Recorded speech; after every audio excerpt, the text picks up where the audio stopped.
In the quiet town of Ikit, there stood an old government hospital. Most of its buildings were crumbling from age, and whispers of strange happenings filled the corridors at night.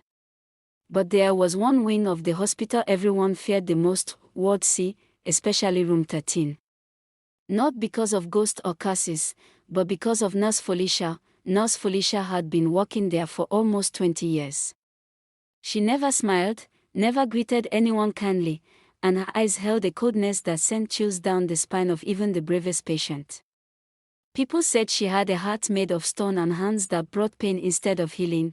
No one really knew her story, only that patients under her care either got worse or never went home. Tan was a young boy, only 10, who was admitted after a minor bike accident. His mother, Mama Tolu, was a market woman with little money, and the hospital was their last hope. From the moment they stepped into Ward C, Nurse Felicia's eyes followed them like a shadow. That night, Tan told his mother, "Mama, the nurse pinched me so hard when you went to buy food. She said I cried too much." Mama Tolu tried to complain, but the other nurses only looked away. "That's Felicia," they said. "Be careful. She can make things worse." And she did. Tan began to have sudden fevers, bruises no one could explain, and strange reactions to his medication. His mother cried, prayed, and begged for a transfer, but every request mysteriously disappeared. The whispering cleaner, one late night, as Mama Tolu sat crying by her son's bed, an old cleaner came close. "You need to leave," he whispered. "That nurse. She sells bodies to a man in the city. Small ones. The weak ones."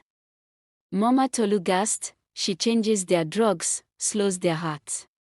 When they pass, she calls her contact. They say it's for science, but money changes hands." No one had ever dared to speak so boldly. But now, Mama Tolu knew. Mama Tolu knew she had to act. The next day, Nurse Felicia came in early, holding a syringe with her usual silence. But this time, Mama Tolu stood between her and her son. "What is that for? My boy doesn't need an injection."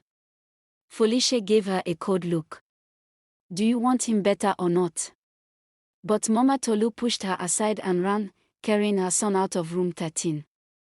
Screams echoed, security was called, but a kind young doctor who had overheard everything stepped in and ordered a full investigation.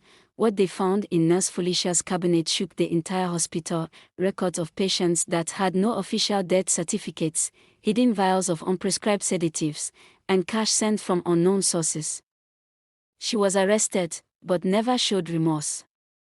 In her trial, she simply said, "The sick die every day. I just made sure it wasn't wasted." She was sentenced to life in prison. Room 13 was permanently closed. Mama Tolu's bravery sparked nationwide attention, and stricter hospital checks were enforced across the region. Tan recovered, slowly but fully. He would grow up to become a doctor, the kind who made sure every child was safe, and in the town of Ikit, people still whispered about the wicked nurse, but they also told the story of a mother who fought back and saved her son from the darkest kind of evil.